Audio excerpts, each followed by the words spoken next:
I'm just going to say it. I'm jealous.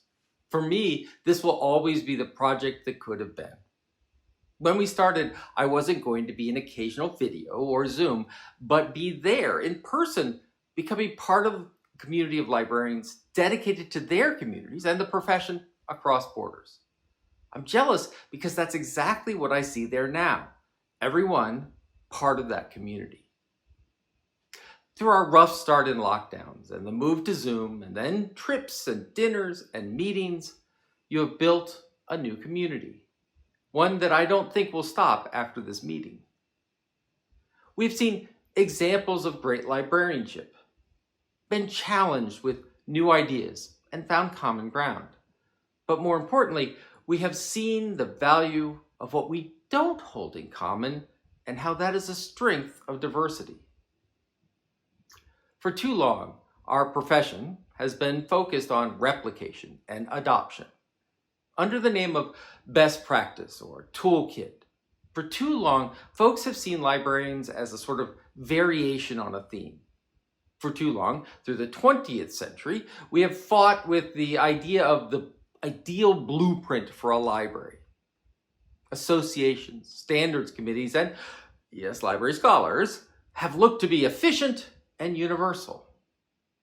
This quest for universality has had unexpected and often negative effects.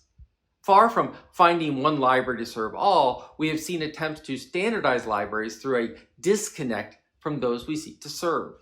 We've created book palaces with specialized terminologies that act as barriers to partnerships with other organizations. We have moved from an aspiration of the people to learn and improve and govern to a service for the people focused not on need, but those in the public that seek us out. To be clear, I say this has hampered the mission of public libraries around the world, but hardly prevented amazing efforts around literacy and providing a valuable social safety net. But let's be honest, we strive for so much more. In a profession that sees our mission as reaching out to all parts of a community and providing high quality information and literacy, of welcoming newcomers and long-standing citizens, and fighting disinformation and equipping democratic state to govern itself, can we truly say that what world that we have today is as we would have planned it?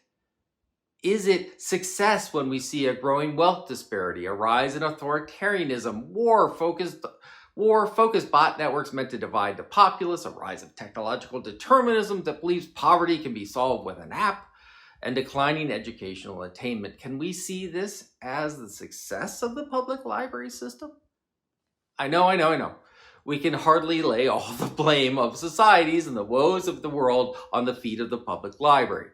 Those in this very room have plenty of real stories to tell of facing these problems. No, I'm not asking you to either take the blame or solve everything. Why I bring this up, this disconnect between the ideal that pushes us forward and the shape of our communities, is that one thing has become clear. The power of change, the power to face these issues is very local. Great schools are needed for education, yes, but education flourishes when the parent and the neighbor and the local restaurant owner all value education and create a culture of success. The successful integration of the refugee is not accomplished through national quotas or border policy, but a welcoming community that includes a welcoming library that says it is open for all, accessible for all, and dedicated to the success of all. We've seen throughout this project what works, and it is about people. People drive multilingual collections. People drive open events, language tutoring, linkages to jobs and social services. People, librarians and business people and legislators and homemakers, and that action happens in a place at a time. This is the foundation of our commitment, our new covenant with our communities. We are here and we are part of you. The library is not a service for you, it is you. We will strive to look like you. We will strive to not only meet the needs of this town, but be a foundation for its aspirations and dreams. Onto this local foundation, We add the work started here. We come together across boundaries. And here is how we need to be different than we were before. When we librarians come together, we don't do so in a policy environment that seeks to normalize things between our two communities. We don't create common standards that seek the common denominator. Instead, we come as curious and creative colleagues.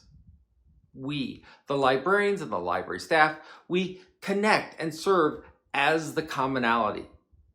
Then we take this common professional vision and we seek new ideas for our communities, all the while sharing our successes and our failures.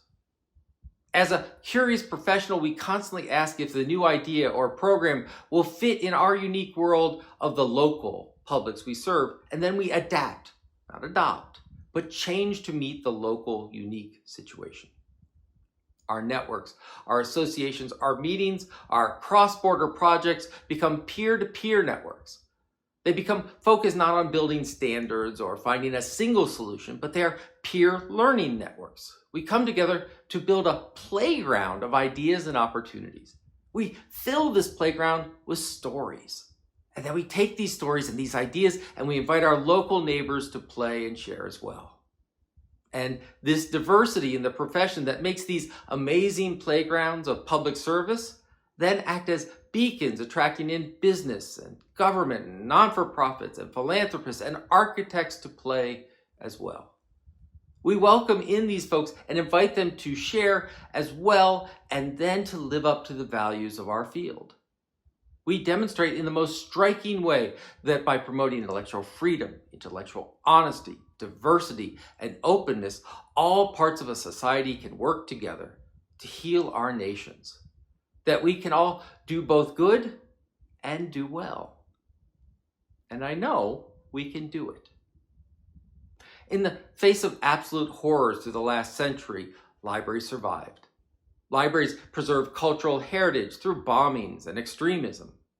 Librarians marshaled their skills to support allies. Librarians supported science and a massive expansion of literacy and technological achievement. And to do all this, libraries changed to meet the moment. We went from bastions of the elites to home for all.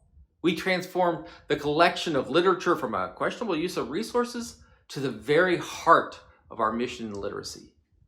We became access points with the emergence of the internet. With the fall of empires, the public library for the masses was born. I know this sounds grand, but what I have seen in you and this project and in the world you are building, I see grand plans. But grand plans not for a universal library, but for a local institution dedicated to a better society that links to other institutions across borders dedicated to a better society. There is not one future for libraries. Instead, there are as many futures as libraries. And that's exciting. I leave you with a musical metaphor. As music has played a part in our meetings, as Semisonic said in closing time, every new beginning comes from some other beginning's end.